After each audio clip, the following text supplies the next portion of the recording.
TDP దౌర్జన్యాలు మితిమీరుతున్నాయి. Guntur deputy mayor Tadikonda నియోజకవర్గ YSRCP incharge వనమాల వజ్రబాబు సోదరి నివాసముంటున్న ఇంటిని ఆక్రమించేందుకు యత్నించారు.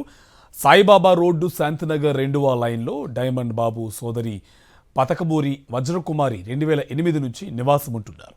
ఆమె భర్త సీతారామయ్య 2012లో అనారోగ్యంతో మృతి చెందారు. వజ్రకుమారి పక్షపాతం బారిన పడి చికిత్స పొందుతోంది.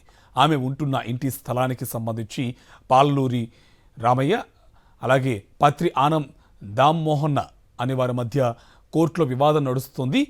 కాగా యనమల విజయ్ కిరణ్ అనే వ్యక్తి అధికార పార్టీ అండదండలతో పేరం వెంకటేశ్వర్లు అనే వ్యక్తి వద్ద ఆ స్థలాన్ని కొనుగోలు చేశారంటూ నకిలీ దస్తావేజులను సృష్టించి వజ్రకుమారి, కొడుకు కిరణ్ కుమార్, కుమార్తె రాణి, కోడలు రమ్య భోజనం చేస్తున్న సమయంలో మాస్కులు ధరించి మహిళలు 4 ఆటోల్లో వచ్చి ఆ ఇంట్లోకి చొరబడ్డారు. సార్, ఇక్కడ సబ్జెక్ట్ చిన్న మాట. ఒక మనిషి ఇంకో మనిషి కొడితే ఆ కొట్టిన వ్యక్తి ఎవరో తెలిస్తే తీసుకొని స్టేషన్ మీరు కొట్టిన వ్యక్తులు బయట తండి. చాలు, మీరు కొట్టిన వ్యక్తులు బయటికి తండి. బయటికి తీసుకొచ్చి ఇక్కడ సామాన్లు మొత్తం రోడ్డు మీద పడేసి ఆ పాప వయసు ఎంత చెప్పండి? 1 సంవత్సరం బేబీ తల్లి. అసలు ఈ పరిస్థితుల్లో ఇట్లా ఉంటాయి. ఎవరిది?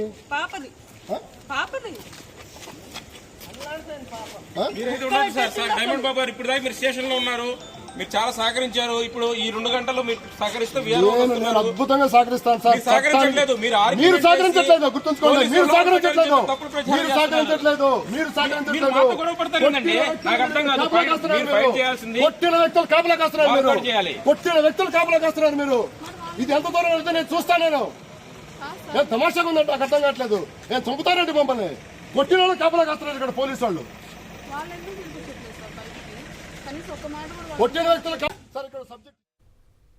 వజ్రకుమారి కుటుంబ సభ్యులు తినే కంచాలను లాగేసుకుని అందరినీ ఇంటి నుంచి లాక్కొచ్చి బయటకు గెంటేశారు. గృహోపకరణాలు సైతం బయటపడేసి దాడి చేసి గాయపరిచారు. దీంతో బాధితురాలు వజ్రమ్మ కుటుంబ సభ్యులు భయోందోళనకు గురయ్యారు. అనంతరం టీడీపీ నేత విజయ్ కిరణ్ అనుచరులైన 2 మహిళలు, 3 యువకులు ఆ ఇంట్లోకి చొరబడి తలుపులు వేసుకున్నారు. ఈ విషయం తెలుసుకున్న నగర డిప్యూటీ మేయర్ డైమండ్ బాబు, పట్టాభిపురం సిఐ అలాగే వెస్ట్ డిఎస్పీ, జిల్లా ఎస్పీలకు ఫోన్ ద్వారా ఫిర్యాదు చేశారు. పోలీసులు ఘటనా స్థలానికి చేరుకునేసరికి బాధితురాలు కుటుంబ సభ్యులు రోడ్డుపై కన్నీటి పర్యంతమై జరిగిన విషయాన్ని చెప్పారు. దీంతో పోలీసులు విజయ్ కిరణ్ అనుచరులను అక్కడి నుంచి పంపించేశారు. అనంతరం అక్కడకు చేరుకున్న డిప్యూటీ మేయర్ డైమండ్ బాబును సిఐ వీరేంద్ర వెళ్లిపోవాలని బలవంతం చేశారు. దీంతో డైమండ్ బాబు తన సోదరి ఇంటిని కబ్జా చేసిన వారికి పోలీసులు బందోబస్తు కల్పించడం సరికాదని, వారందరినీ బయటకు పంపించాలని సిఐ వీరేంద్రను కోరారు.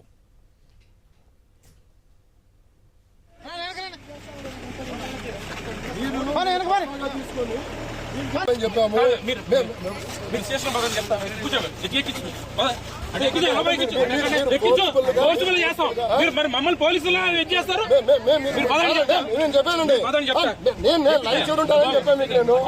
మీరు ఏదో రకంగా కాదు సార్ చేయగలరు. మీరు ఒక విషయం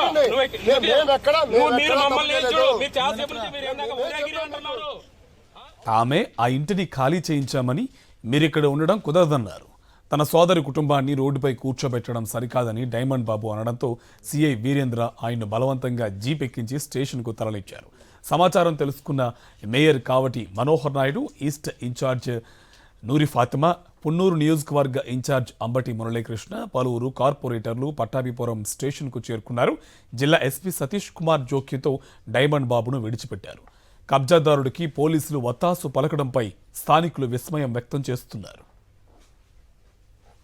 యనమల విజయ్ కిరణ్ అనే వ్యక్తి తెలుగుదేశం పార్టీలో ఉన్నాడు కాబట్టి నేను ఇవాళ వైఎస్ఆర్ కాంగ్రెస్ పార్టీలో కీలకంగా గుంటూరు నగర అధ్యక్షుడిగా తాడికొండ నియోజకవర్గ సమన్వయకర్తగా ఉన్నాను కాబట్టి నా మీద కక్ష సాధింపు వాళ్ళు చేయలేక నా కుటుంబ సభ్యులకు సంబంధించినటువంటి వీళ్ల మీద చేస్తా ఉన్నారు. ఏంటయ్యా నేరం అంటే ఇది ఎప్పుడో 1993 నుంచి 78 నుంచి కోర్టులో డిస్ప్యూట్లో ఉంది. స్టిల్ ఈ రోజు కూడా కోర్టులో డిస్ప్యూట్, సివిల్ డిస్ప్యూట్ నడుస్తూ ఉంది. ఈ సివిల్ డిస్ప్యూట్లో యనమల విజయ్ కిరణ్ అనే వ్యక్తికి ఎక్కడ కూడా సంబంధమే లేదు. ఈ సంబంధం లేనటువంటి వ్యక్తిని తీసుకొచ్చి తెలుగుదేశం పార్టీకి సంబంధించినటువంటి వ్యక్తులు ఎవరైతే ఉన్నారో నేను ఇప్పటి వరకు కూడా చాలా గౌరవంగా అనుకుంటా ఉన్నా పెమ్మసాని చంద్రశేఖర్ గారిని, కేంద్ర మంత్రిని. నేనేమనుకుంటున్నానంటే మంచి డాక్టర్ వచ్చాడు, మంచి బ్యూరో మంచి అడ్మినిస్ట్రేటర్ లాగా ఉన్నాడు, ఈయన మంచి సక్సెస్ఫుల్ పర్సన్ పెమ్మసాని చంద్రశేఖర్ అంటేని ఈ సిటీ బాగుపడిద్ది, ఈ జిల్లా బాగుపడిద్ది, పార్లమెంట్ బాగుపడిద్ది అని నేను అనుకుంటే, నాకున్న సమాచారం ఏంటంటే పెమ్మసాని చంద్రశేఖర్ గారు వాళ్ళ తమ్ముడు రవి అనే అతను ఇక్కడ లోకల్గా ఉన్నటువంటి పోలీసు వాళ్ళతో మాట్లాడి ఇన్వాల్వ్ చేసి నన్ను ఇబ్బంది పెట్టడానికి నా సొంత అక్కని, నా మేనల్లుడిని, నా మేనగోడల్ని వాళ్ళని ఇబ్బంది పెడతా ఉన్నారు. ఇది ఉన్న ఫ్యాక్ట్స్ ఏంటి? ఈ విధమైనటువంటి కక్ష సాధింపులతోటి మీరు ఈ విధంగా చేస్తా ఉంటే, ఇవాళ కొట్టిన వ్యక్తులను లోపల పెట్టి మీరు ఈ విధంగా చేస్తా ఉంటే ఇవాళ చట్టం ఉందా లేదా? ఇవాళ నేనేమంటానంటే ఏదంటే నా మీద తీర్చుకోండి, నా మీద చూడండి. అంతేగాని మా అక్క పెరాలసిస్ పేషెంట్, ఆవిడ ఆల్రెడీ మెడిసిన్స్ మీద ఉంది, తన భర్త ఇక్కడే చనిపోయాడు, అమ్మో ఈ పాప ఇక్కడే పుట్టింది, వీళ్ళ పెళ్లి ఇక్కడే అయింది, నా మేనగోడలకు సంబంధించినటువంటి పిల్లలు కూడా ఇక్కడే పుట్టారు, మొత్తం ఇక్కడే ఉన్నారు. ఈ విషయాలన్నిటిని పూర్తిగా వదిలేసేసి ఎవరైతే ఆ ఇంట్లో ఉంటున్నారో ఉంటున్న వ్యక్తులను బయటికి తీసుకొచ్చేసేసి కొట్టిన వ్యక్తులకి కాపలా కాస్తా ఉన్నారు ఇవాళ.